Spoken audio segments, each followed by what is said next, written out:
Bueno, pues bienvenidos a todos a esta mesa redonda, que al final se ha acabado convirtiendo en una conferencia, porque el profesor Liébana no nos puede acompañar hoy, pero sí que tenemos el placer de tener con nosotros al profesor José Juan Escandel, que es doctor en Filosofía y Letras por la Universidad de Málaga. Además, ha sido docente durante 15 años en diversas instituciones como el CEU San Pablo, la Universidad de La Rioja, la Universidad de San Dámaso también. A su vez ha sido profesor de enseñanza media, pero actualmente lleva ya 5 o 6 años dedicándose a labores administrativas, en la Administración Educativa de la Comunidad de Madrid.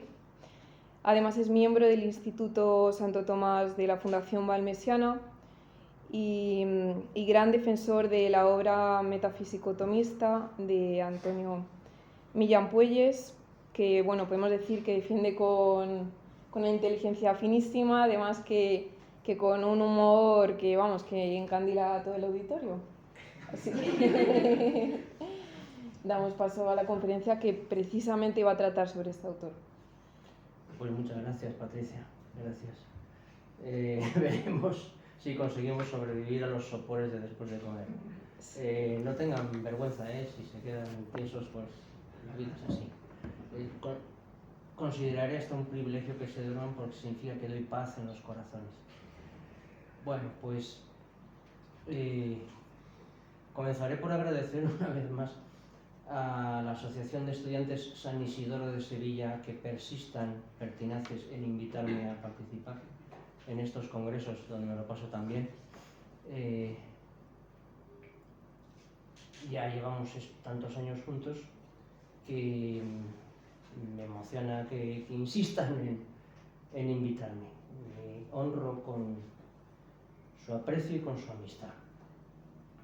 Bueno, pues vamos al lío. Lamento que el profesor Liébana no esté, me han dicho que era por una cuestión de un funeral, lo cual pues es por una desgracia. Ya lo siento. Me alargaré un poquito más aprovechando su ausencia para rellenar un poco más de tiempo. Y además puedo explayarme un poco, espero que sea para bien. Los realismos, he titulado así mi intervención en plural, porque en los escritos de Millán Puelles, que fue catedrático de esta casa, falleció en 2005, nació en 1921, su carrera universitaria se puede decir que es la segunda mitad del siglo XX. Fue catedrático en el año 51 de la Universidad Central, entonces se llamaba así, la Universidad de Madrid, y se jubiló en el 80 y pocos. Fue jubilado a la fuerza por los decretos del gobierno de entonces, lo cual fue un beneficio porque a partir de entonces escribió lo más interesante de su obra, hasta su fallecimiento, como digo, en 2005. También, lo diré, era del Atlético de Madrid y era mi suegro. Lo cual, lo primero sí que es positivo, lo segundo espero que también. Vale. Los realismos, porque en la obra de Millán Puelles la palabra realismo aparece muchísimas veces, desde el comienzo hasta el final, con muchísimas especificaciones: realismo natural, realismo espontáneo, realismo metafísico, realismo empírico. Es un término habitual y yo me atrevería a decir que a él le gustaba justamente definirse como filósofo en esa escuela. Yo alguna vez le pregunté, ¿en qué catálogo hay que ponerte? Tomista, fenomenólogo. Él se resistía a estar en cualquier cuadro, no obstante tener gran veneración por Santo Tomás, mucho mayor que la que tenía por Husserl, pero no escasa, era la que tenía por Husserl. Cada uno en su plano, pero no le gustaban esas catalogaciones. Yo creo que sí que habría admitido pacíficamente que dijera que era un filósofo realista. Para él la palabra realismo siempre tiene un significado positivo, apreciativo. Y de eso vamos a hablar, pero no voy a hacer un catálogo de las veces en que Millán usa la palabra realismo en su obra, porque eso sí que conseguiría tenerles ustedes dormidos en 5 minutos. Me voy a interesar más por los ejes fundamentales, tal como por otra parte los he entendido yo. Es decir, no garantizo una absoluta fidelidad a la obra de Millán. Es el Millán visto por mi capacidad de entenderlo. Y luego, antes de entrar a esto que acabo de anunciar, creo que es necesario hacer una precisión metodológica. Y es la siguiente. Millán no siempre piensa lo mismo a lo largo de su vida. No es que cambie de dirección, no es que de ser idealista pase a ser realista o de aceptar la metafísica a negarla. No hay giros radicales en su obra. Pero sí que hay maduración, hay evolución en el sentido literal de la palabra, es decir, desenvolvimiento, despliegue de inspiraciones y de problemas iniciales a los que da vueltas y más vueltas, y con el paso de los años le lleva en ocasiones respecto de algunas cuestiones de detalle a cambiar de posición. Esto lo digo principalmente por quienes piensan que Millán Poyés es, sobre todo y antes que nada, el autor de Fundamentos de Filosofía, que es el libro en el que a veces se le encasilla. Fundamentos de Filosofía es un manual que escribió para la asignatura de Fundamentos de Filosofía. Se publicó por primera vez en el año 55, he dicho antes que la cátedra la ganó en el 51. Ese libro responde al plan de la asignatura que Millán desarrolla en su programa en la oposición de la universidad. Y se puede comprobar, de hecho yo lo he comprobado, que en la memoria de cátedra el índice de la asignatura coincide con el índice de Fundamentos de Filosofía. Es un manual para la asignatura. Bueno, pero es un manual que escribe Millán cuando tiene 55, nace en el 21, pues 30 y pocos, ¿verdad? Fallece con 84 años, una vida de estudio larga, pues le lleva a cambiar de posiciones en algunas cosas, en algunos detalles. No tomen ustedes pues Fundamentos de Filosofía como la obra que expresa lo esencial del pensamiento filosófico de Millán, porque no es verdad. Hay muchísimo más, incluso hay ciertos cambios interesantes por lo demás en su camino. Bueno, pues dicho esto, vamos a la cuestión. ¿Qué entiende Millán por realismo? Pues para no marearles demasiado, nos vamos a un texto del año 96. El texto en cuestión es un librito menudito titulado Ética y Realismo. Este es un librito que se publicó poco después de la edición de la libre afirmación de nuestro ser, una fundamentación de la ética realista. Es el libro gordo, y esto, Ética y Realismo, es un librito menudo que contiene 3 o 4 charlas a universitarios explicando el libro, y por tanto el tono es coloquial y es muy asequible. Bueno, pues en este librito, Ética y Realismo, que lo editó José María Barrio, lo grabó y después se lo dio a Millán a corregir y se publicó. Bueno, pues en este librito dice Millán que hay 2 tipos de realismo: el realismo teórico y realismo práctico. Quizás sorprende oír hablar de realismo práctico. Realismo teórico y realismo práctico. ¿Qué significa realismo teórico? Tal como lo presenta en este librito, que ya es tardío, del año 96, realismo teórico es una doble tesis, dice él. 1. Hay cosas independientes de nuestro pensar y de nuestro querer. Hay cosas independientes de nuestro pensar y de nuestro querer. 2. Conocemos algo de esas cosas, no todo. Quien lo conoce todo es Dios. Esto es literal. Hay cosas independientes de nosotros, de nuestro pensar y de nuestro querer. 2. Podemos conocer algo de esas cosas, no todo. Esto es realismo teórico según Millán.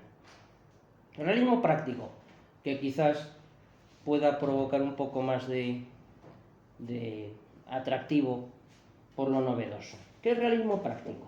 Realismo práctico es presentar una ética realizable, no utópica. Ser realista en la práctica significa establecer normas, reconocer normas morales practicables, no utópicas. Creo que las tesis son nítidas y lo que voy a hacer es comentarlas.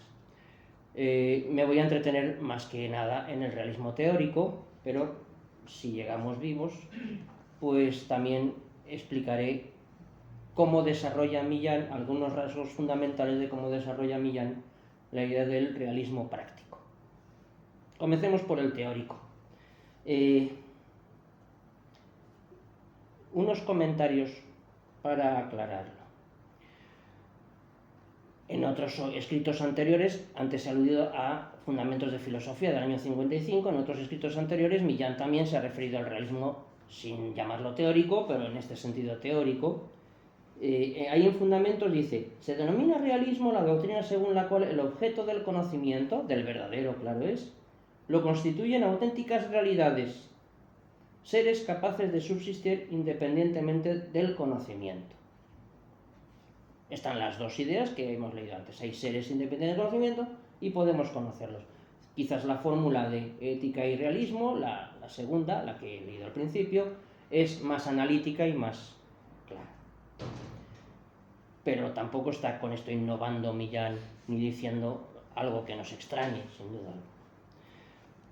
Aunque yo repararía en un pequeño detalle. Hay un manual que probablemente muchos conozcan, clásico de estudio de filosofía atomista, que es el manual de Roger Bernot, Epistemología o Teoría del Conocimiento, un uso de epistemología muy a la francesa, pero en fin, ¿qué le hemos de hacer?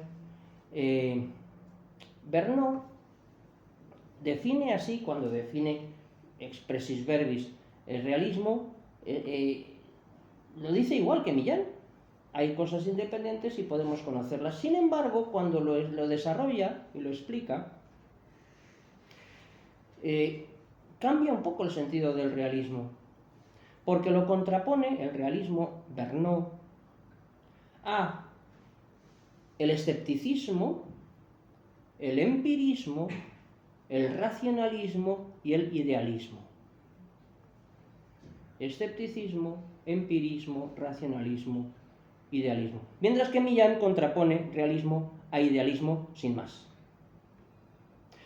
¿Qué está haciendo Bernot? Claro, está involucrando en el problema de si hay realidad extramental con el problema de la verdad.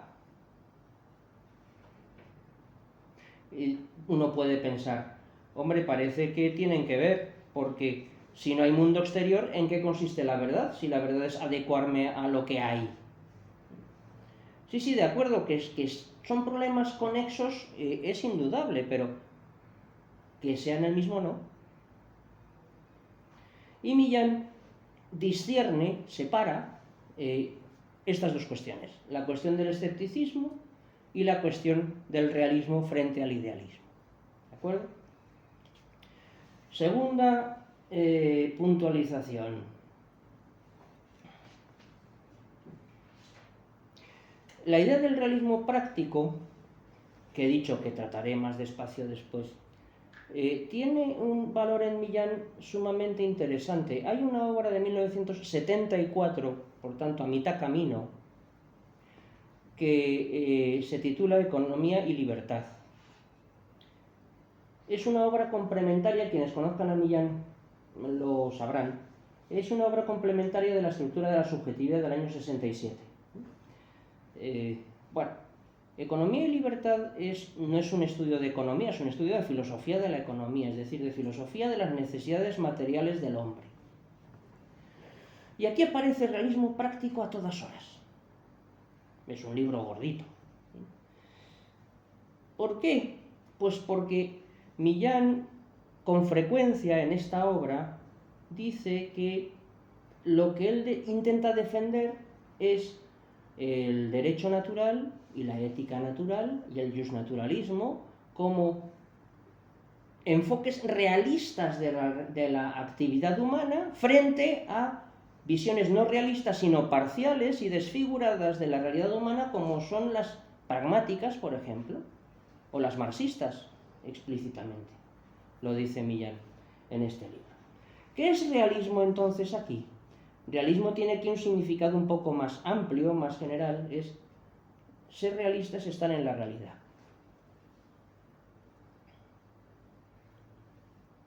No es usted realista, es decir, no se hace usted cargo realmente de las cosas como son. Seamos realistas, aceptemos las cosas como son. Ser realista en este sentido tan amplio es, insisto, esto: instalarnos, reconocernos instalados en la realidad y reconocer esa realidad que se nos da, no solamente la ajena, sino también la propia. Seamos realistas, aceptemos la realidad, no estemos en babia, no estemos en ensoñaciones, no estemos en utopías, en ensueños. Esto es realismo. De ahí que luego quepa desgajar significados específicos de realismo, como el realismo teórico y el realismo práctico. El realismo práctico lo es en la acción humana y el realismo teórico es en el pensar humano. Y luego el problema del realismo de los universales, típicamente medieval, ¿verdad?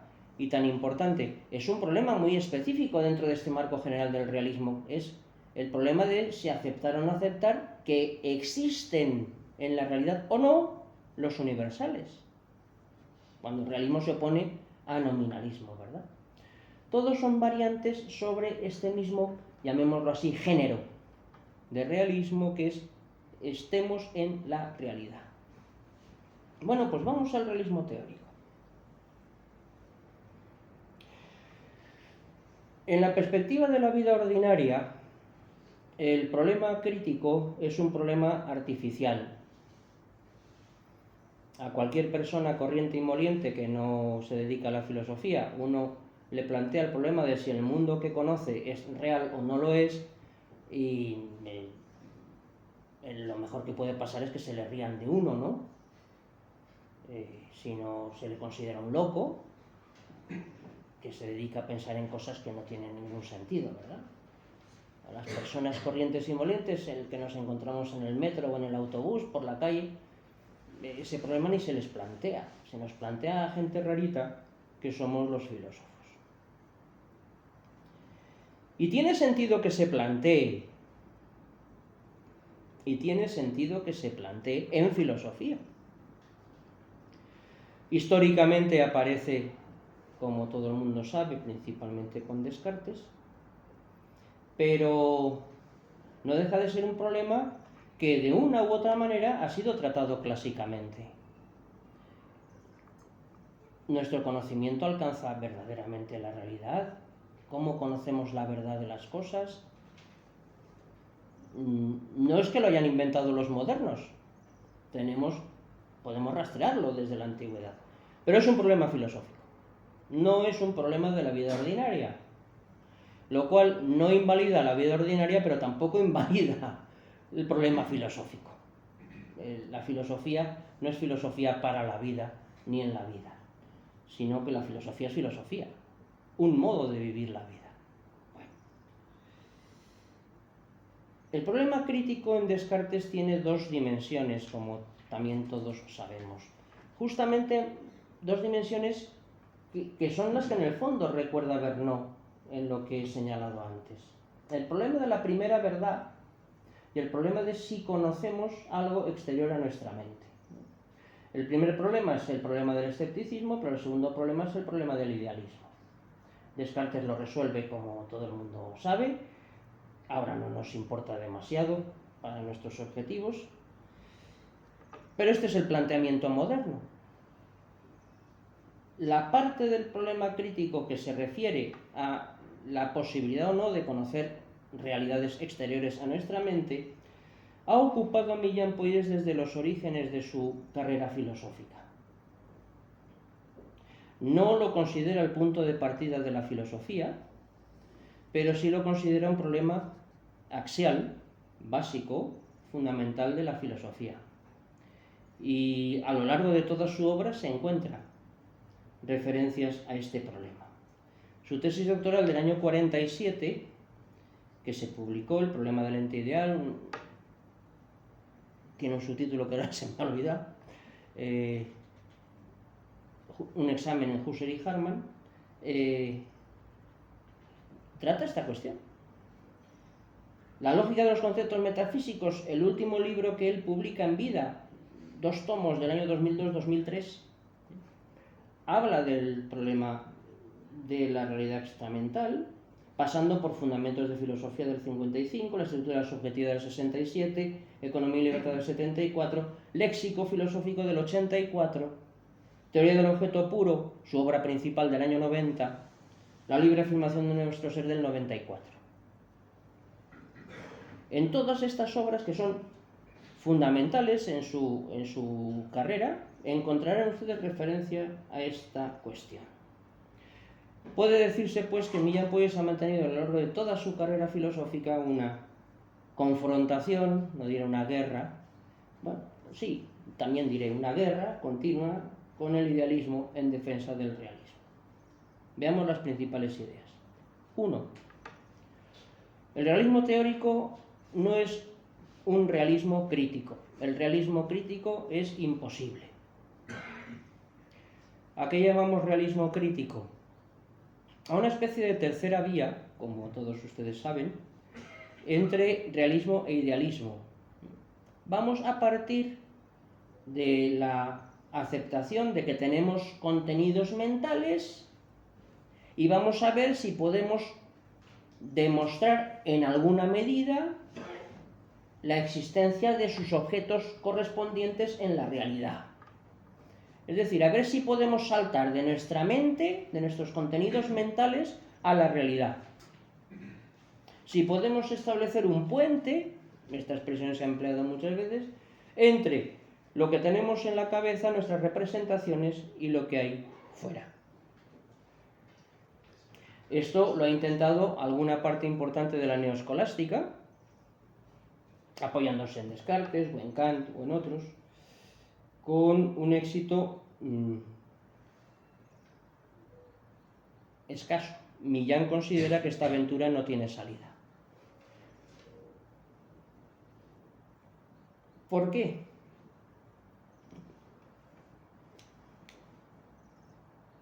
Creo que en Millán se encuentran al menos las siguientes ideas. Primero, nuestra experiencia inmediata de conocer la realidad no puede ser negada. No puede ser cuestionada absolutamente. Puedo estar equivocado en alguna ocasión respecto de si lo que estoy representándome existe fuera. ¿No será esto un sueño? Una anécdota personal. Cuando aprobé las oposiciones de instituto, no me lo creía. Leía en la lista de aprobados, había en el tablón del tribunal, y no me creía que mi nombre estuviera ahí. Tan no me lo creía que al día siguiente fui al Ministerio de Educación para que me lo dijeran de palabra. O sea, podemos no creernos lo que vemos, ¿verdad? ¿Realmente existe esto? Pero no en general.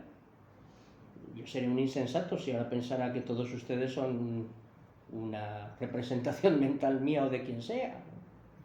Y muy pretencioso, por otra parte. ¿Verdad? Bueno. No podemos dejar de lado sin más esa experiencia. En La estructura de la subjetividad, que es un libro fundamental en Millán, se encuentra un desarrollo muy nítido de esta convicción, ¿no?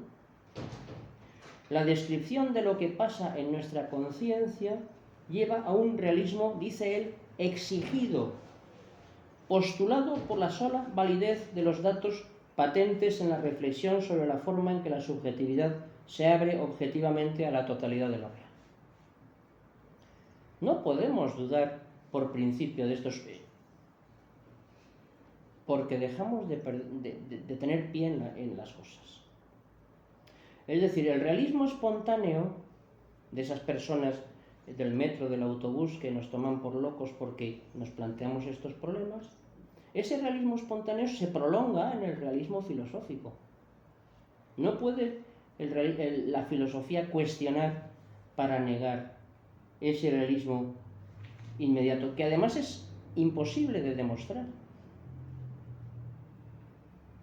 La tarea filosófica que se abre así es doble, una negativa, que consiste en mostrar la imposibilidad de que sea verdadera la tesis opuesta, es decir, defender el realismo espontáneo, pero defenderlo no quiere decir demostrarlo.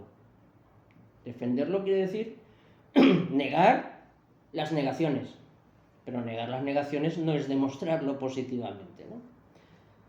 Y una positiva, una tarea positiva, que es explicar cómo eso es así, que eso es la teoría del conocimiento en sentido positivo, más allá del problema crítico. Porque además, en segundo lugar, si se inicia la crítica del conocimiento, yo dudo de lo que conozco porque a veces me equivoco. ¿Vale? Pues si comienza usted a dudar de lo que conoce, ¿por qué para usted de dudar cuando dice que ha encontrado una verdad? ¿Por qué se fía usted de su capacidad de encontrar una verdad? Si usted duda de que pueda encontrar la verdad, ¿puede confiar en que la encontrará? ¿No debería usted previamente averiguar si es capaz de encontrar la verdad? Pero un momento, si me planteo si soy capaz de encontrar la verdad, ¿no me exige previamente averiguar si soy capaz de encontrar un procedimiento para saber si soy capaz de encontrar la verdad? ¿Me siguen? Los que están despiertos, pues esto lleva a un desenlace fatal. Es decir, el criticismo nunca es suficientemente crítico. Acaba siendo crédulo.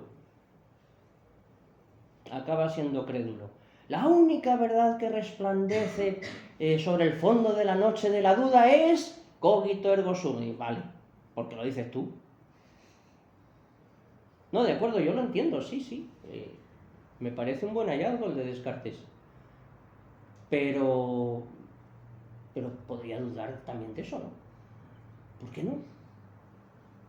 ¿No podría ser otra ensoñación? A mí me parece más sana la actitud de Segismundo, ¿no? Cuando en La vida es sueño le sueltan una vez y como él dice, bueno, que esto es un sueño, pues voy a hacer el bestia, ¿no?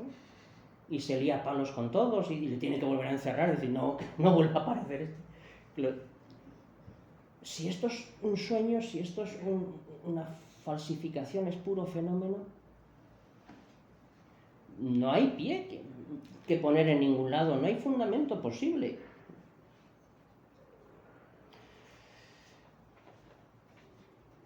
Muchos filósofos realistas recuerdan una frase del padre Noel frente al realismo crítico que dice: de un clavo pintado solo se puede colgar una cadena pintada. Si mis ideas son solo mis representaciones, su conexión con el mundo exterior no me consta, no podré encontrar ninguna salida a ese encerramiento en mi conciencia.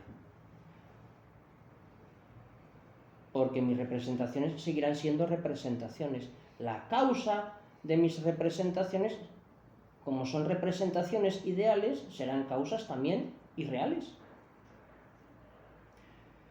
El encerrarse en la propia subjetividad, el pretender encerrarse en la propia subjetividad, es encerrarse en una cárcel de la que no se puede salir. Bien, esto es lo que básicamente entiende Millán en relación con el realismo crítico. Pasemos a la idea del idealismo. Se designa con el nombre de idealismo aquella doctrina según la cual no conocemos nunca seres independientes del conocimiento. Esta frase es de Fundamentos, como podía ser de cualquier otro texto de Millán o de cualquier otro autor, porque esta es la versión estándar de lo que conocemos por idealismo, ¿no?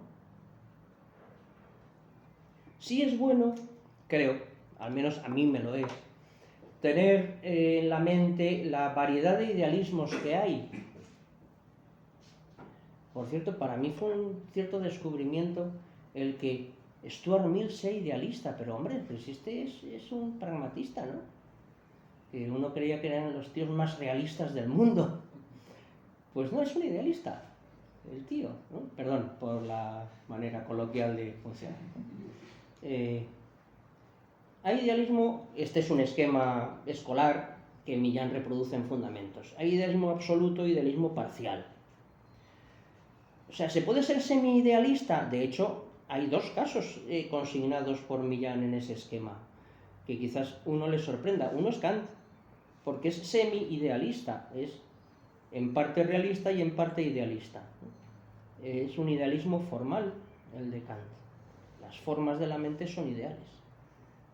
Hay también otro idealismo parcial, que es un realismo parcial que Millán llama, a diferencia del formal de Kant, idealismo material, porque, como saben ustedes, Berkeley niega las realidades empíricas, ¿verdad? El suyo es un idealismo acosmístico, ¿no? Bueno, esos son los idealismos parciales. Idealismo absoluto, uno siempre piensa inmediatamente en Hegel, más idealista que Hegel. Bueno, pues hay más. El idealismo monístico absoluto de Hegel, con Fichte y Schelling, pero también hay otras variantes, por ejemplo el de Stuart Mill, que es un idealismo pluralístico. Hay una pluralidad de conciencias que sueñan la realidad. Bueno, y más autores que tampoco es cuestión ahora de desgranar, ¿no? El mapa del idealismo tiene cierta variedad, no es un bloque monolítico que todos piensan lo mismo. Pero sí que tienen una raíz común, por eso se les llama idealistas, claro, que es lo que Millán denomina el principio de inmanencia. Sobre esto les recomiendo a ustedes vivamente la lectura del artículo Realismo e Idealismo del Léxico Filosófico. Lo que voy a hacer a continuación va a ser un resumen personal de esas ideas, reducidas al mínimo para no abusar de ustedes. ¿Qué es el principio de inmanencia? La fórmula que ofrece Millán aquí en Léxico es esta: no cabe que lo conocido exista sin estar siendo objeto de una actividad de conocer. O, otra fórmula: el ser objeto de conocimiento es todo el ser que puede tener lo conocido. Es decir, mi idea de vaca es la representación de algo cuyo ser consiste en estar en mi mente. Y nada más que en mi mente. O en la mente del absoluto, ya depende de las variantes. Pero en una mente. No hay más que vaca en la mente. El pensarla le da todo el ser que la vaca tiene. ¿Bien? O sea, si hay algo más allá de mí, no lo sé, porque yo solamente soy capaz de pensar y por tanto de hacerme representaciones cuyo ser se restringe, se reduce al estar dentro de mi mente. Si hay algo más allá de mi mente no lo puedo saber. Lo que no es pensado no puede ser pensado.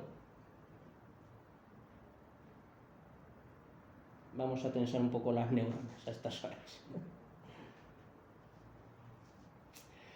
¿Y cómo se agarran a esto los idealistas?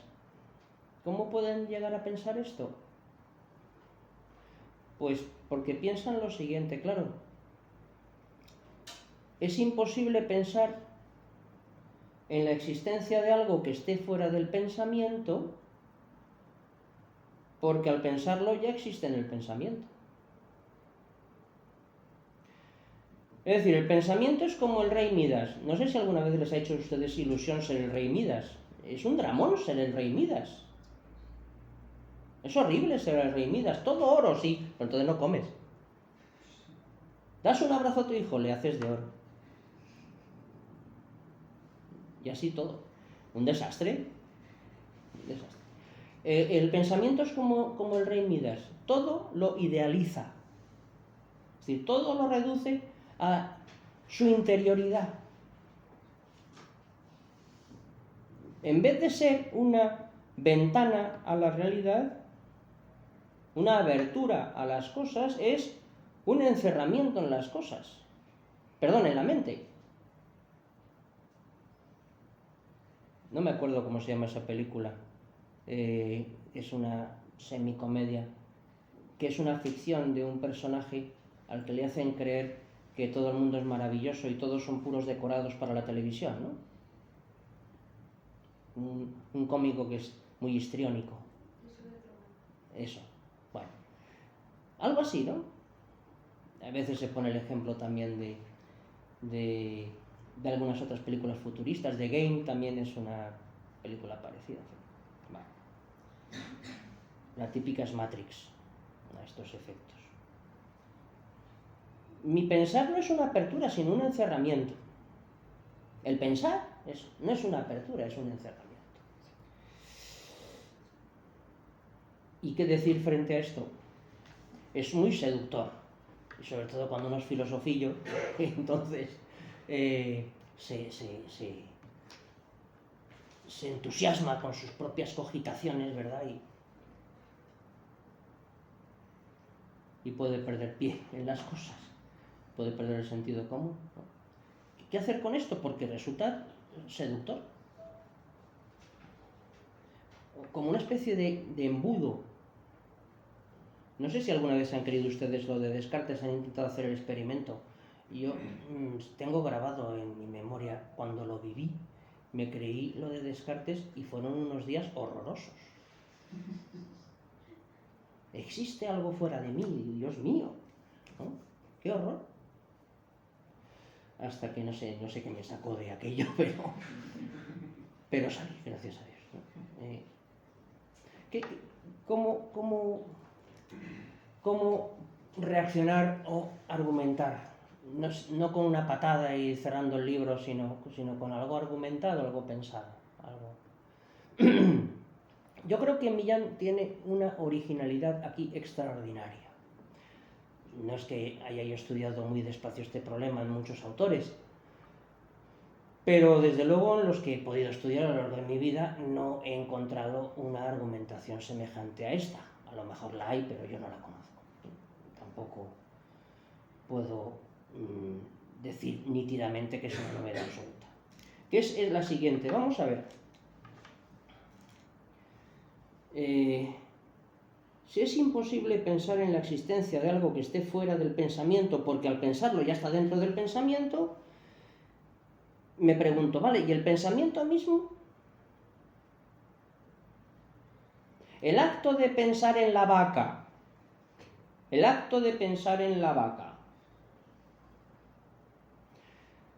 ¿es pensado o es real? Porque si es pensado, muerto el perro se acabó la rabia, ya no hay problema de la realidad. Pensar meramente pensado piensa en una vaca meramente pensada, bien, lo lógico y natural, ¿no? Los pensamientos de Don Quijote son pensamientos meramente pensados. Ya está. ¿No tiene trascendencia? No, claro. Pero porque Don Quijote no tiene trascendencia en la realidad ninguna. Un pensamiento meramente pensado piensa pensamientos pensados. Claro. De un clavo meramente pintado solo se puede colgar una cadena meramente pintada, ¿no? Bueno, pues entonces tiene que ser real. Pues ya lo hemos fastidiado. Y hay una cosa que existe sin ser pensada.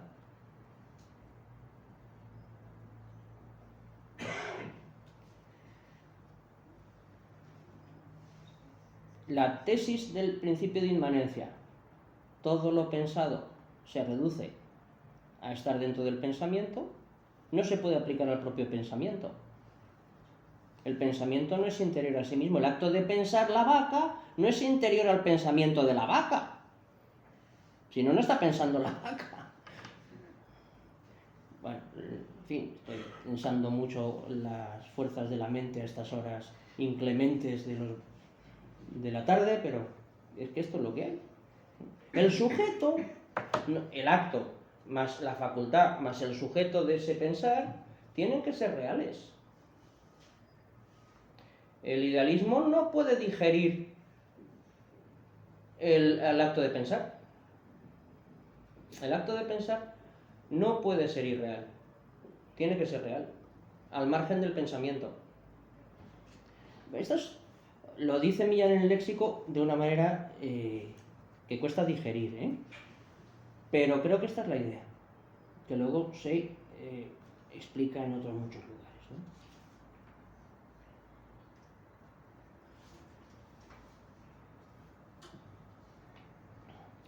Pero si entonces el pensar existe sin ser pensado, ¿por qué el resto de las cosas tienen que ser pensadas para existir? ¿Qué razón hay? Y no, pues simplemente que son pensadas ya, pero ya hay algo en lo que pienso, que es el pensamiento, que es real. Luego, el pensar en algo no implica que está encerrado dentro del pensamiento. El pensar en algo no significa que esté eso pensado encerrado en el pensamiento.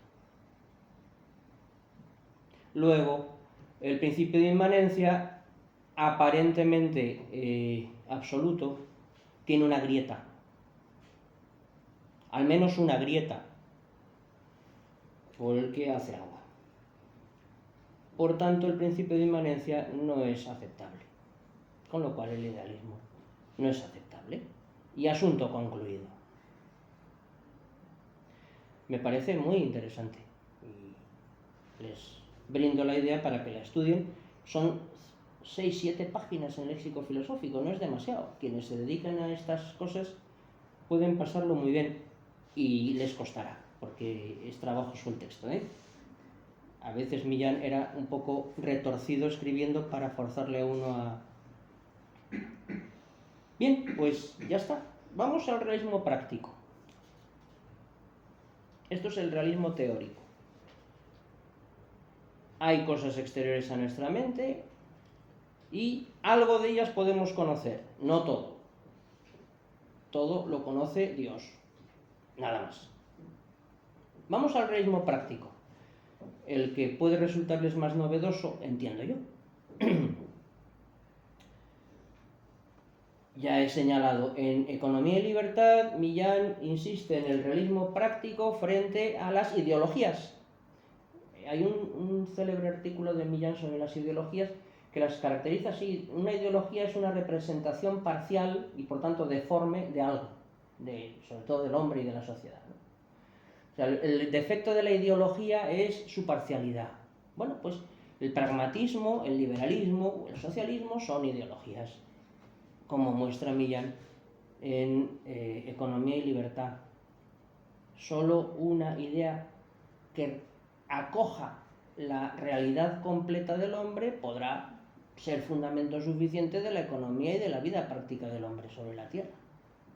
Bueno, esta es la tesis de Economía y Libertad, pero luego es aprovechada también años más tarde en la libre afirmación de nuestro ser, una fundamentación de la ética realista y esa secuelita, ética y realismo. ¿Qué es una ética realista? Una ética que reconoce mandamientos realizables. Es que puede haber mandamientos morales irrealizables. Bueno, un ejemplo clásico que se suele decir en muchos lugares es el de la ética de Kant, ¿no? Y el propio Kant lo reconoce. No es posible arrancar de nuestra acción práctica la totalidad de los intereses. Una acción completamente desinteresada, es decir, por puro amor al deber, es imposible. Pues estamos fastidiados, señor Kant. Esta ética es inhumana, irrealizable. Millán, cuando desarrolla esta idea de la ética realista en la libre afirmación de nuestro ser, señala 3 puntos, yo creo que no son los únicos, sino los principales que Millán considera, 3 puntos en los cuales hay que hacer un esfuerzo para ser realistas en ética. El primero es el amor propio. El segundo es el deseo de la felicidad. Y el tercero es el placer. No es que Millán fuera un hedonista, ni mucho menos. Ahora me explico. A mí me llama más la atención de las tres ideas la primera. Me atrae más, precisamente porque quizás es más conocida la afirmación constante de que la eticidad consiste en entregarse a los demás. Tu acción es moralmente correcta cuando se desprende de toda clase de egoísmo, se cambia amor propio por egoísmo, y te vuelcas, te entregas completamente a los demás.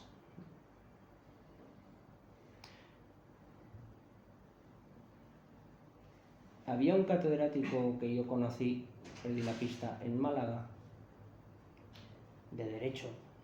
La gente de Derecho a veces es así. Que cuando ganó la cátedra se fue a su rival, una vez cuando ya el tribunal les dijo quién había ganado la cátedra y le dijo: me hubiera gustado que lo hubieras ganado tú. Me hubiera gustado que lo hubieras ganado tú. A mí me parece de una crueldad. Si te hubiera gustado que lo hubiera ganado yo, renuncia y dámela a mí. No, por supuesto que no.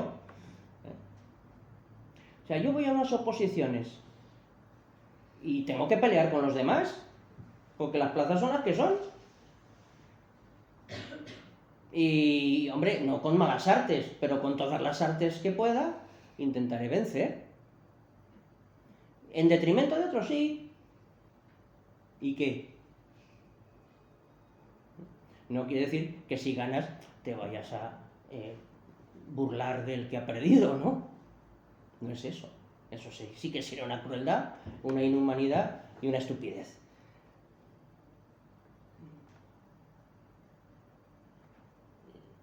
Pondré un ejemplo que no sé si será muy acertado. Espero que me lo tomen por las buenas, porque en los tiempos que vivimos a veces estas cosas las carga el diablo. Yo no comparto mi mujer con nadie, y mi mujer es la mejor mujer del mundo, y la quiero solo para mí, ¿no? ¿Es usted un egoísta? Bueno, todo el mundo lo entiende, que vas a compartir de ciertas cosas. Tienes todo el derecho del mundo a pensar en tu bien privado, porque el bien privado es bien. Lo que pasa es que en efecto sí, se subordina al bien común, ¿de acuerdo? Pero es bien, no es mal, mi bien particular.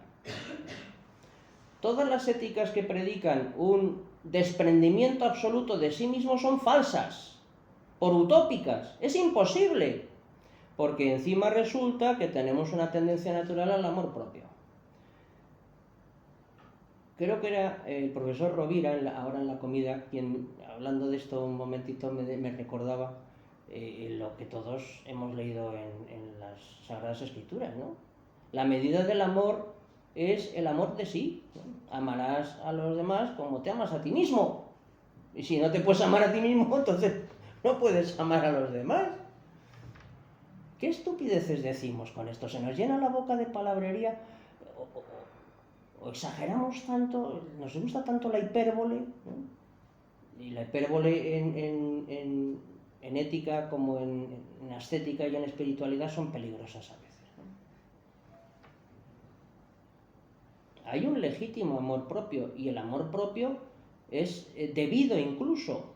Oye, que si estás en peligro de muerte te tienes que defender. Tienes derecho a la propia defensa si te atacan. No, pero yo no voy a matar a nadie. Pues si te atacan, sí puedes matar. Legitimísimamente. Bien. No pretendía desarrollar esta idea por completo, sino dejarla apuntada, ¿no? Una ética realista, dice Millán, es una ética realizable. Por tanto, una ética de un amor de sí igual a egoísmo es una ética no realista. Falsa ética. Quien quiera más detalles que vaya a la libre afirmación de nuestro ser, a las páginas correspondientes, que lo encontrará mejor dicho que por mí ahora. Segunda idea, el deseo de felicidad. Entonces todo lo que haces es por interés. Si das limosna porque eso te da felicidad, todo es por interés. Tus actos tienen que estar completamente desprendidos de todo interés. ¿Qué locura es esta? No puedo no querer mi felicidad. La felicidad que quiero es la que guía mi acción para dar limosna. ¿Quién la genera? Otra cosa es que ustedes estén pensando en la felicidad como en las playas de Malibú, ¿no? Felicidad, felicidad, es decir, el disfrute de Dios, esta es la felicidad, es lo que me lleva a dar limosna, a esforzarme por trabajar, a mantener mi familia, a respetar a la gente que me encuentre por la calle, a cumplir mis obligaciones cívicas, a intentar huir cuanto pueda de Hacienda, en fin, estas cosas naturales. Al odio eterno al Barça, por ejemplo, estas cosas. Perdón.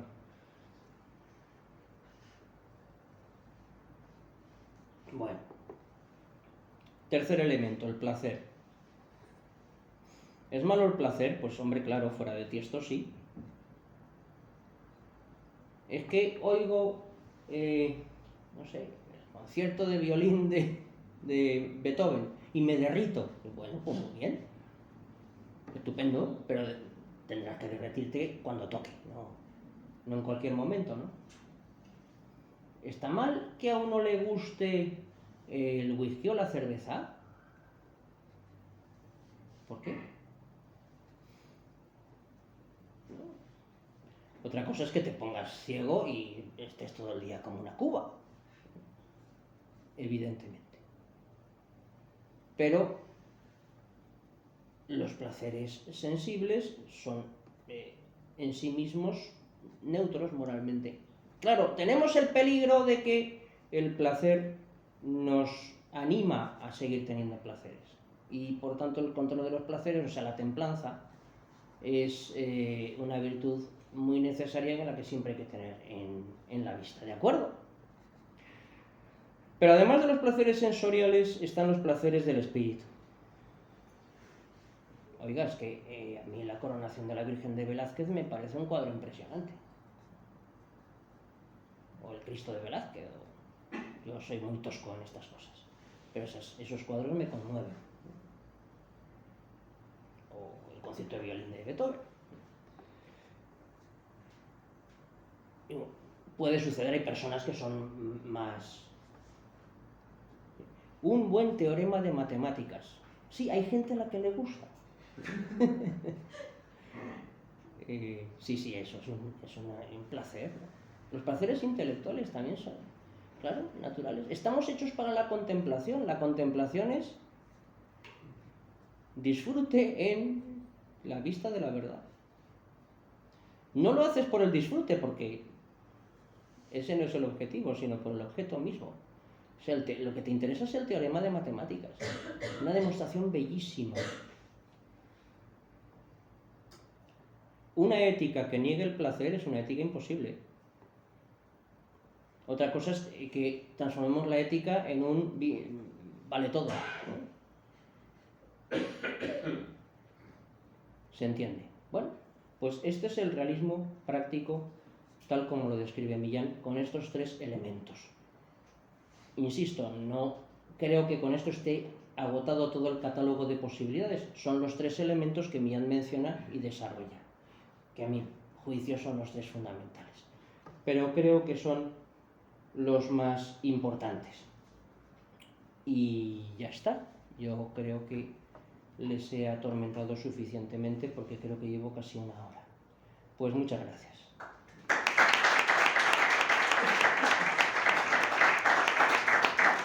Muy bien, muchas gracias, profesor. Pasamos ahora a un turno de preguntas. ¿Quién quiera hablar? puede hacerlo.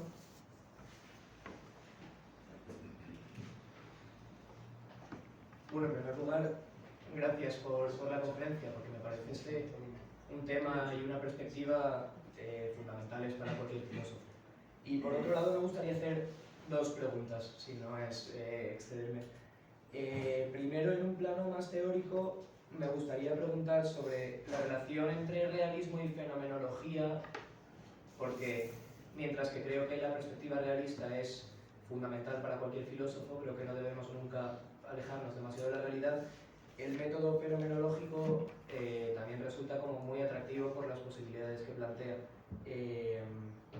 Pero de alguna forma me salía a relacionar la fenomenología con el idealismo parcial del que hablaba antes, entonces me gustaría escuchar su reflexión sobre la relación entre realismo y fenomenología o la posibilidad de ambos juntos. Y por otro lado, en un plano más práctico, me gustaría preguntar por la relación entre lo legítimo y lo bueno moralmente, porque se hablaba de la legitimidad de algunos actos, pero me gustaría pues, preguntar en una ética realista, como decíamos, ¿no?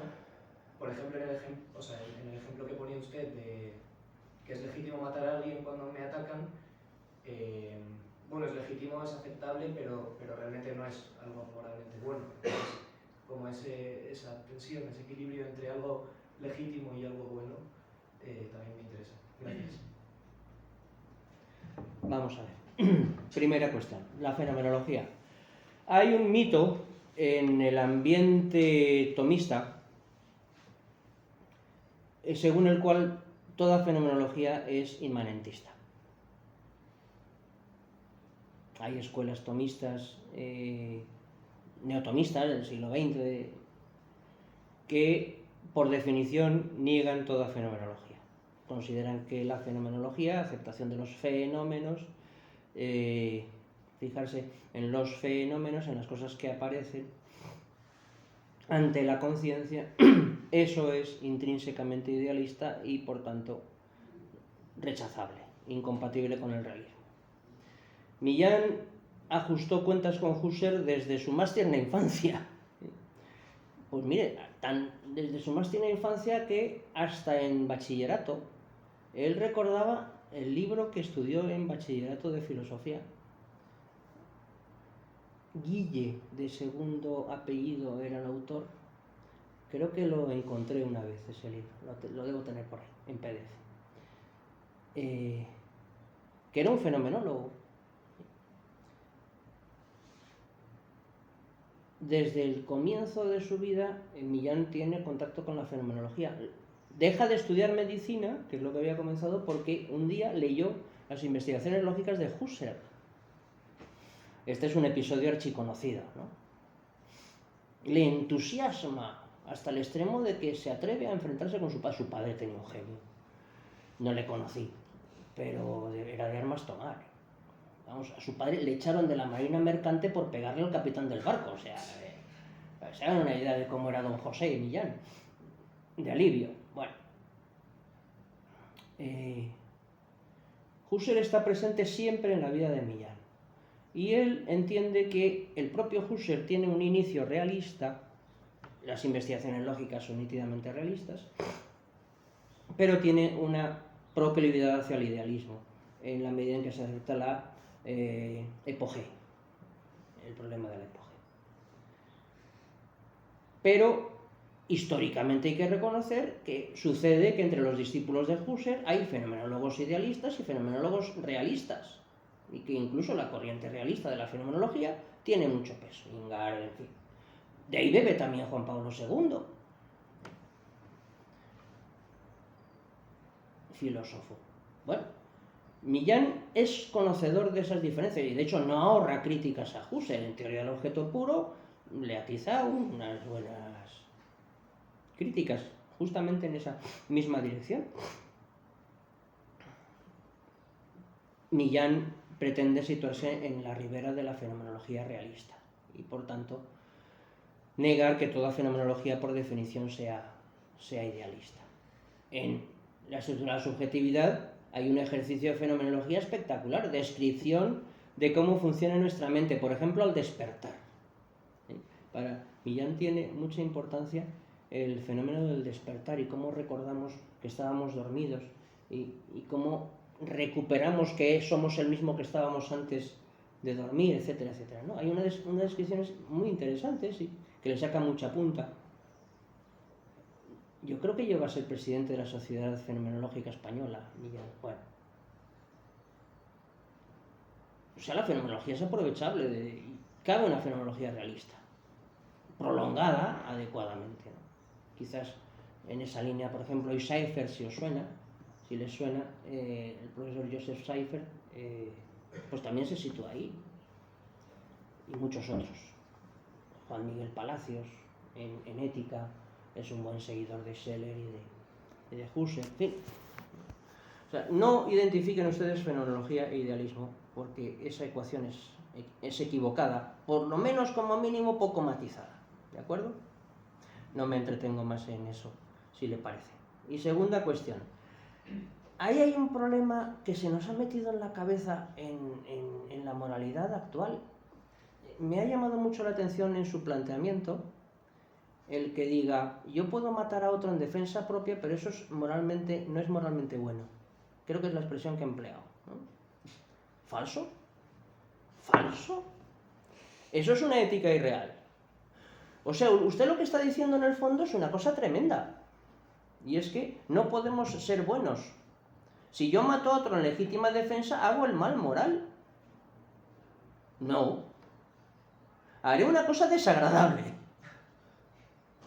Incluso durísima. Puede que me deje secuelas psicológicas. Y esté fastidiado para el resto de mi vida. Pero eso no es inmoral. Es perfectamente legítimo. ¿Qué pasa? ¿Que sería legítimo si yo defiendo la vida de mi hijo, pero no lo sería si defiendo mi vida? ¿Sería legítimo si defiendo a la patria y no sería legítimo si me defiendo a mí? No podemos vivir, parecido a esto, no podemos vivir sin mentir. Es que si dices la verdad estás perdido. Por lo tanto, es inevitable el mal moral de la mentira. Mentira. No es verdad. Sí. No puede ser que hacer el bien te obligue a hacer el mal. No puedes hacer el mal para conseguir el bien. Si usted tuviera razón y fuera cierto que matar a otro en legítima defensa es malo moralmente, eso en ningún caso se podría hacer. Lo que estoy diciendo es que una ética realista reconoce que es bueno moralmente matar a otra persona en legítima defensa. No digo que haya que buscarlo, que haya que ir buscando pelea, ¿eh? Está permitido moralmente, es lícito, es correcto moralmente, ¿de acuerdo? Cuando decía usted licitud no acabo de entender yo qué es lo que quería decir. Quiere decir normas morales. Una cosa son las normas morales y luego la práctica concreta. No, ya estamos engañando a la ética. Está la ética del libro, del catecismo incluso, y luego está la vida real. No matarás, bueno, pero tengo que matar al niño que llevo en mi tripa porque si no, joder, fíjate, tengo un hijo y ya me he fastidiado para siempre porque me quedo a preñar, tal, por no tomarme la pastilla, ¿verdad? Estos casos se dan así. No, es que si no engañas no puedes triunfar en la vida. Esto en el mundo de la empresa es moneda corriente, es que ya es de tan sabido que ni se dice. No puedes funcionar en la vida sin traicionar, sin mentir, sin... Pues entonces, o esa vida es una monstruosidad, o la ética es falsa. Pero las dos cosas a la vez no. O estamos protestantizados. La moral es imposible, me salvo simplemente porque Dios me salva, pero luego en la vida, bueno, yo hago todo tipo de cosas y no pasa nada. Eso es ética irreal. Eso es cinismo, me parece a mí. ¿Vale? Sí. Gracias. Gracias. Muy estimulante y muy interesante la ponencia. Quisiera hacerle dos preguntas, por favor.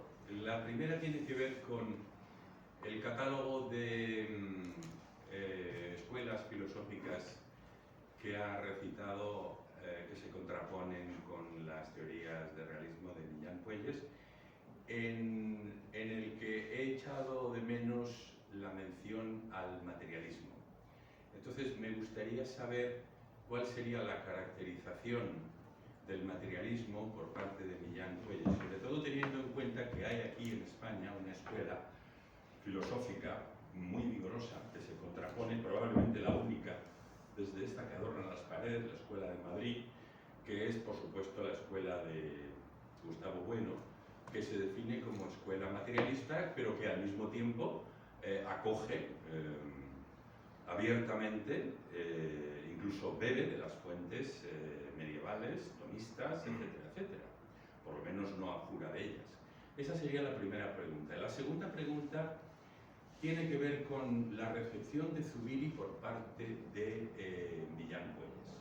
Me gustaría saber si lo leyó, si en algún momento hizo caso de los problemas, es decir, acusó los problemas que Zubiri vio muy tempranamente, ya en los años 30, para desarrollar su realismo particular, que él denomina reísmo, y cuál sería la solución de Millán Puelles al problema de Heisenberg, el problema de la imposibilidad de saber en un momento determinado tanto la velocidad como la posición del electrón, que tanto estimuló a Zubiri para crear su variedad particular de realismo, también inspirada en conceptos físicos, físico-matemáticos, en el concepto de campo, y que se presenta como una alternativa a mitad de caballo entre el idealismo y el realismo, pero sin caer en el realismo crítico. Es decir, una alternativa genuinamente rompedora con toda la tradición filosófica desde Empédocles para acá, según el propio Zubiri y según sus epígonos también. No sé si me he entendido. Espero que sí. Gracias. Espero que sí. Vamos a ver, pues muchas cosas. Vamos a ver, la contraposición que Millán establece normalmente con el realismo teórico es solamente el idealismo. Y he señalado, a diferencia de la posición de Millán, el caso de Verneau en el manual archiconocido, que enuncia en particular el empirismo y el racionalismo, además del escepticismo. Millán suele resumirlo en relación con el realismo teórico, solo el idealismo, en sus diversas modalidades, y el realismo crítico. En cuanto al realismo práctico, en particular, Millán Puelles tiene, no recuerdo literalmente el texto, pero sí en Economía y Libertad, al que me he referido en mi exposición, un momento en el que explícitamente manifiesta que el materialismo de Marx adolece de realismo. Pretende ser un realismo, pero que es una visión parcial del hombre. Claro, la palabra realismo no es una palabra filosóficamente neutra, sino que es una palabra de escuela. Realismo significa una cosa en Zubiri, que tiene sus matices respecto de la significación que tiene en Garrigou-Lagrange, o en Scheler, o en Millán Puelles. ¿Dónde hay que situar el auténtico realismo? El núcleo del realismo, hombre, para Millán Puelles, por lo que se refiere a la idea del cosmos y del hombre, en su estructura fundamental, en la idea ilemórfico-tomista.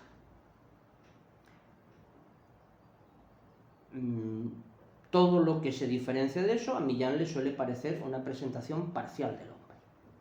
Explícitamente lo dice, insisto, para el caso del marxismo, es una visión parcial. porque desprecia la dimensión espiritual del hombre, sencillamente.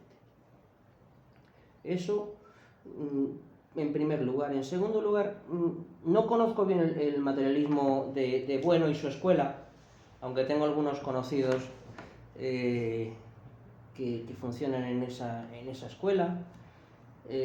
Mi impresión cada vez más acentuada es que ahí la palabra materialismo tiene un significado mucho más amplio que el de la simple y vulgar materia. Estamos hablando de otra cosa, ¿no? Y por tanto, para hacer una confrontación habría que prescindir de esa cáscara engañosa de la palabra materia para descubrir ahí que hay más cosas. Pero no conozco más y solamente esto puedo añadir, ¿no? ¿En qué sentido Millán se situaría respecto del materialismo filosófico de Bueno? No lo sé. Tendría que profundizar en esto, pero no le puedo ofrecer una respuesta cabal al respecto. Sí que no le afectaría la acusación de parcialidad del materialismo de Marx al materialismo de Bueno, porque materia en ambos casos son cosas distintas. Tercero, respecto de Zubiri, Millán conoce a Zubiri, claro que lo conoce. Incluso alguna vez creo que frecuentó el seminario. No debió de ir en demasiadas ocasiones, pero sí me consta que fue alguna vez, que lo estudió. Yo tengo los libros de Millán y entre ellos hay obras de Zubiri. Y lo cita en varias ocasiones, en bastantes ocasiones. Por ejemplo, en la teoría del objeto puro, considera que la crítica de Zubiri al inmanentismo es una crítica insuficiente, quizás demasiado rápida. Eso de intentar, como Heidegger, una tercera posición, ni siquiera al realismo crítico, sino una neutralidad respecto del realismo e idealismo, le parece que es una salida en falso, que no ha considerado en su totalidad el planteamiento del problema. Otra cosa es que la pregunta sobre cuál es la posición general de Millán respecto de Zubiri. Me parece que tienen planteamientos filosóficos distintos. Es verdad que básicamente son realistas los dos, pero creo que los fundamentos de la filosofía de Zubiri son distintos de los de Millán. Reitero, él se acoge más a la tradición aristotélico-tomista en cuestiones de filosofía de la naturaleza y de metafísica fundamental, ¿no? Mientras que Zubiri se aparta de todo esto e intenta unos caminos nuevos. Por eso, respecto de la cuestión de Heisenberg, Millán tiene una respuesta muy nítida. En teoría del objeto puro la puede encontrar, aunque no sé si con una referencia explícita a Heisenberg. Es nuestro conocimiento sensorial, en general el conocimiento sensorial también de los animales, es un conocimiento mediado por los órganos materiales y por el propio medio físico en el que se da. Cuando yo siento frío al tocar la mesa, ello es porque la mesa está influyendo en mi mano. Y si mi mano, en vez de estar caliente como está, estuviera fría, no notaría la mesa fría, la notaría caliente, ¿no? Los tamaños y colores que yo veo pues dependen de la luz y de la distancia, del estado de mi ojo. Todas esas condiciones sensoriales, puramente sensoriales, no intelectuales todavía, restringen mi campo de conocimiento, inexorablemente. Por eso no es de extrañar que con los instrumentos de investigación que tenemos los hombres en física, no seamos capaces de determinar la posición y la velocidad de una partícula al mismo tiempo, porque en efecto interferimos con nuestra medición en ese fenómeno que está aconteciendo. Eso es una realidad física que acontece, que condiciona nuestro conocimiento de esa realidad física. Yo creo que esta sería más o menos la base fundamental sobre la cual se asentaría la respuesta de Millán al problema de Heisenberg. Y yo creo que ya está todo lo que usted me ha planteado, en la medida en que puedo contestarle ahora, ¿de acuerdo? Porque algunas de las cuestiones que me plantea son para investigación un poco más seria, que lo siento, no la he hecho. Sí, al fondo. Yo tenía una pregunta, bueno, muchas gracias por todo, que quizás es un poco complejo, que bueno, viene un poco relacionado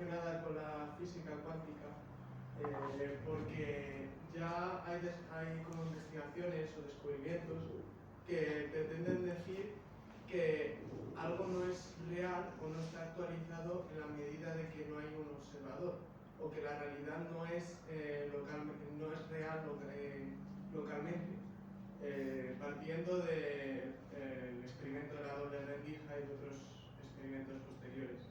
Y bueno, quisiera preguntar en qué medida podría interpretarse esto como que la realidad es un pensamiento divino, o en qué medida puede ser una como demostración de la existencia de Dios, ya que Dios tiene que existir para actualizar la realidad. Es una pregunta un poco compleja, no sé si me explico bien. Tampoco sé yo si la habré captado por completo. No, el problema puede que no sea de sus explicaderas, sino de mis entendederas,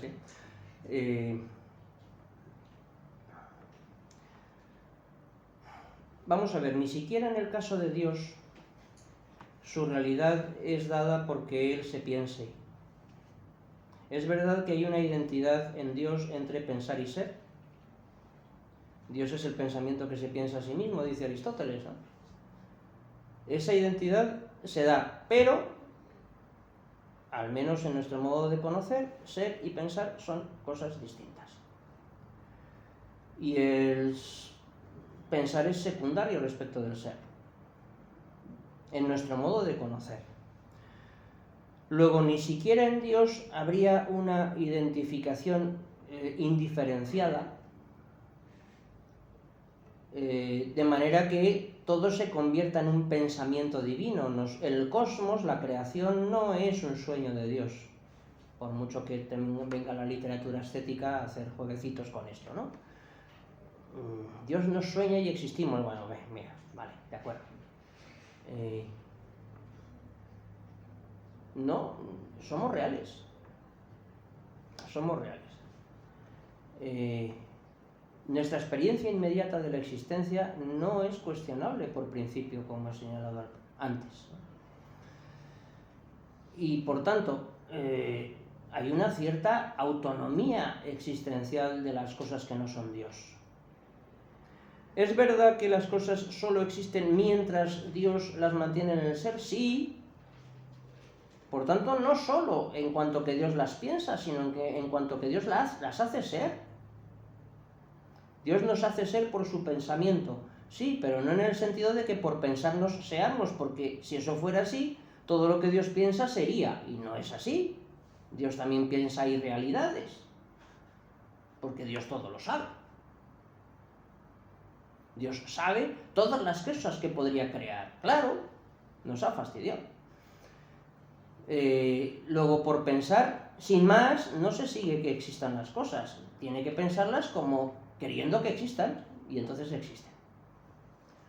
Luego, no solo por pensarlas, sino por hacerlas, son.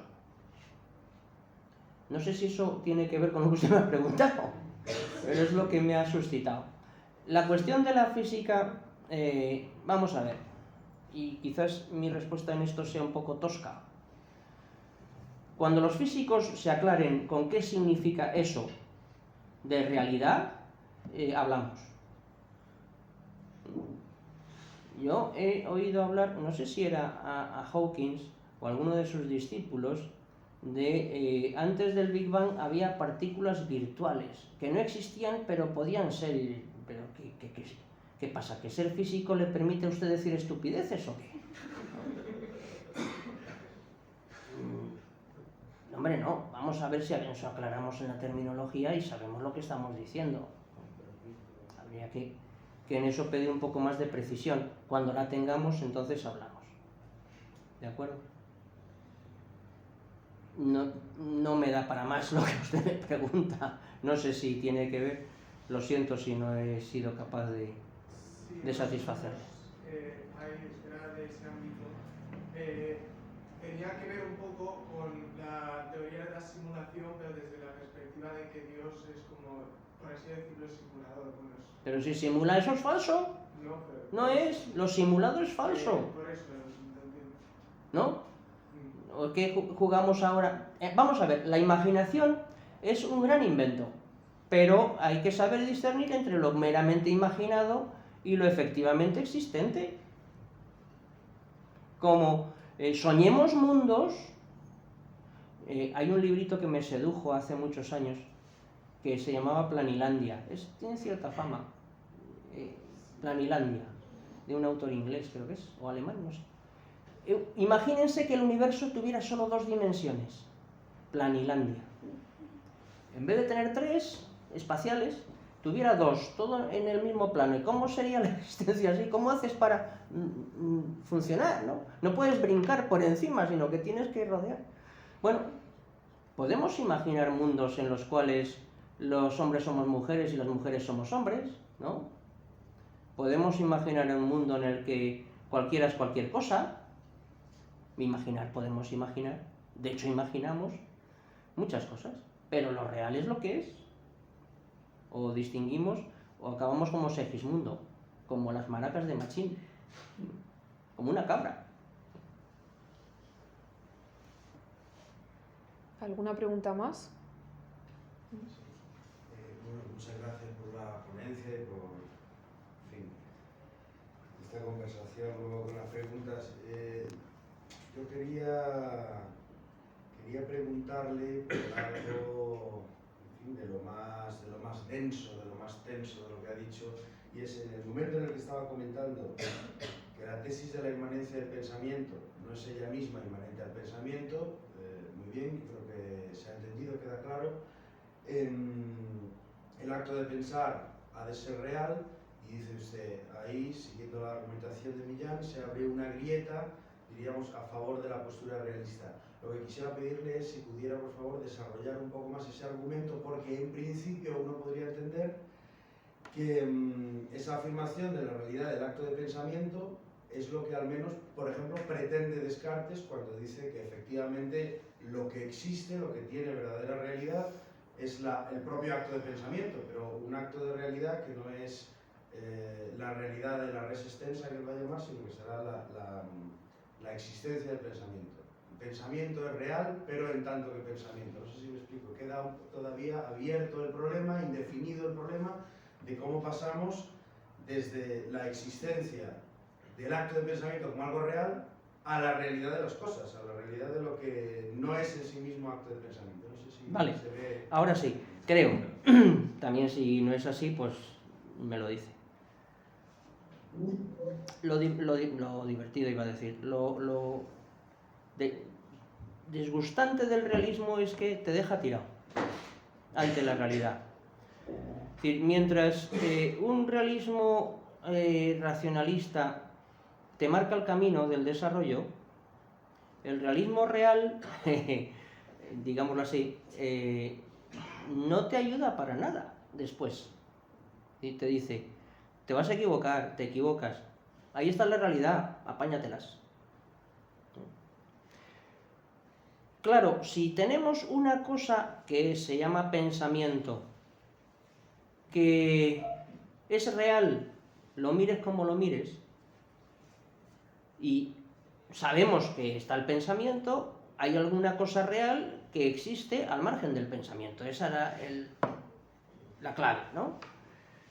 Y eso dinamita todo el edificio, porque entonces dices, bueno, luego el que algo sea pensado no determina que lo pensado solo exista en la mente.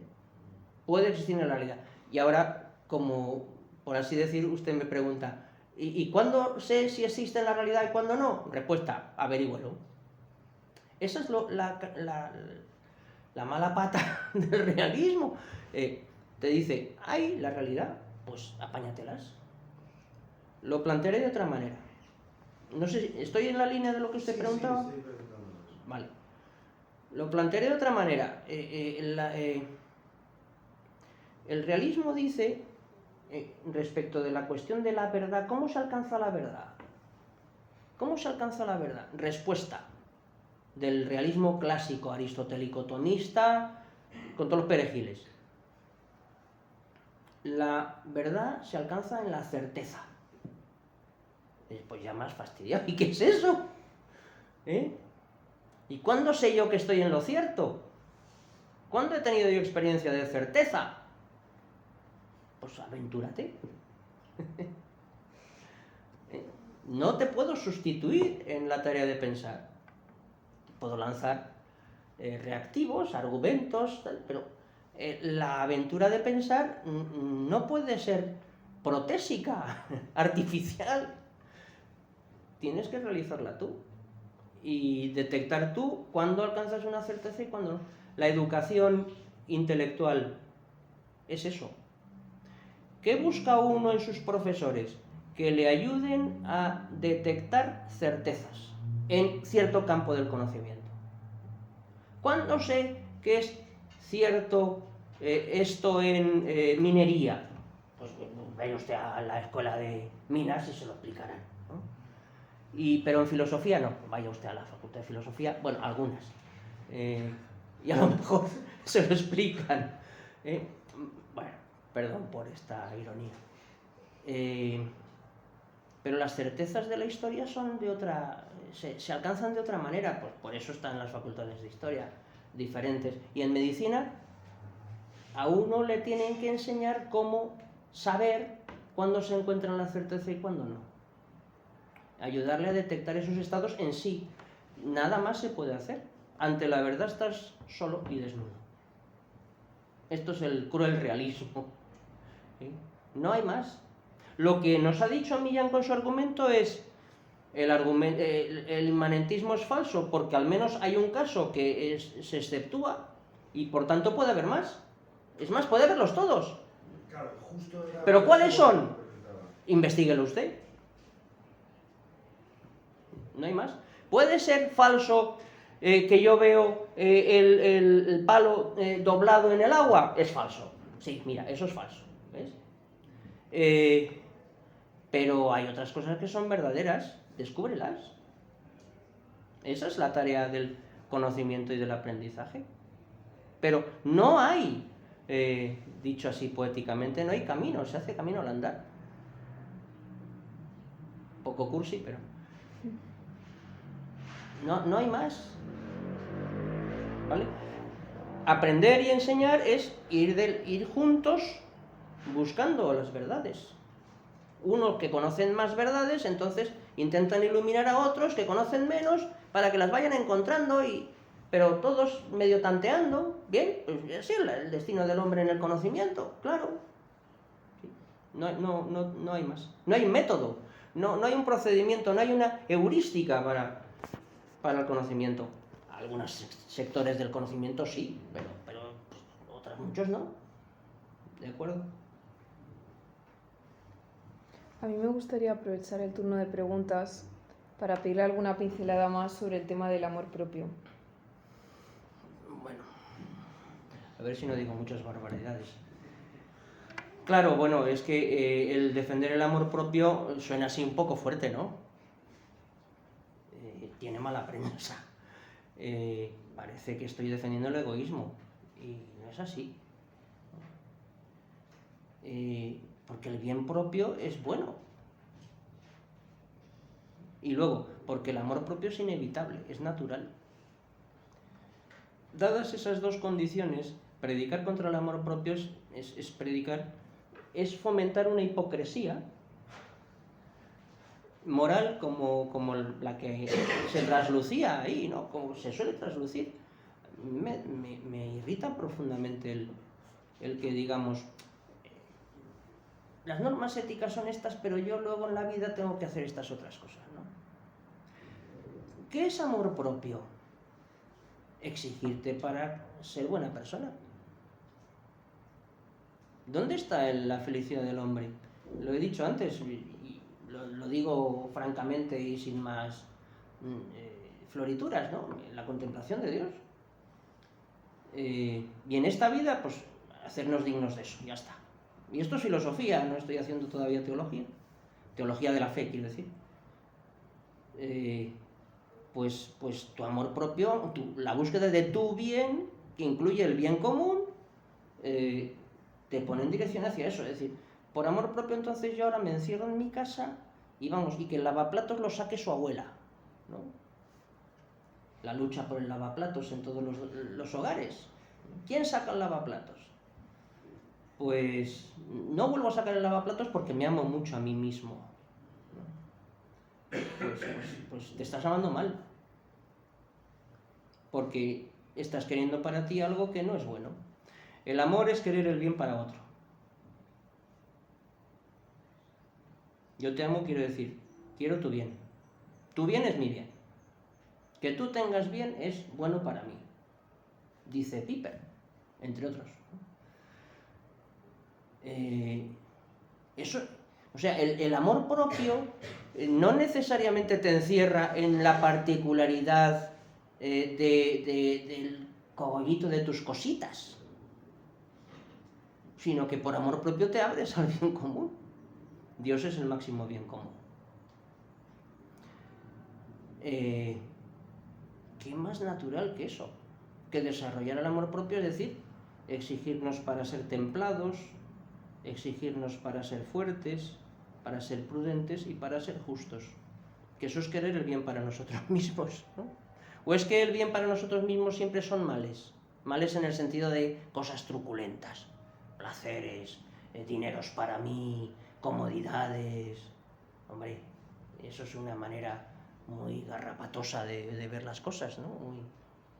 Demasiado elemental, demasiado mostrenca, demasiado torpe. Nadie se quiere a sí mismo hasta ese extremo, de mal, ¿no? Algún tono de nobleza ahí en el amor a nosotros, porque detectamos bienes y queremos esos bienes para nosotros, aunque en ocasiones sean privativos para nosotros y en ocasiones sean bienes que también son bienes para los demás. ¿De acuerdo? Es que si no, la vida es invivible. No sé cómo se puede vivir de otra manera. Si no, ¿qué sentido tiene amarás al prójimo como a ti mismo? ¿Qué sentido tiene esa expresión? Es imposible. Bueno, no sé. Sí, ¿Vale? Muchas gracias. ¿Alguna pregunta más? Bueno, pues cerramos sesión. Muchísimas gracias por acompañarnos. A las 6:30 nos vemos con Mesa de Comunicaciones.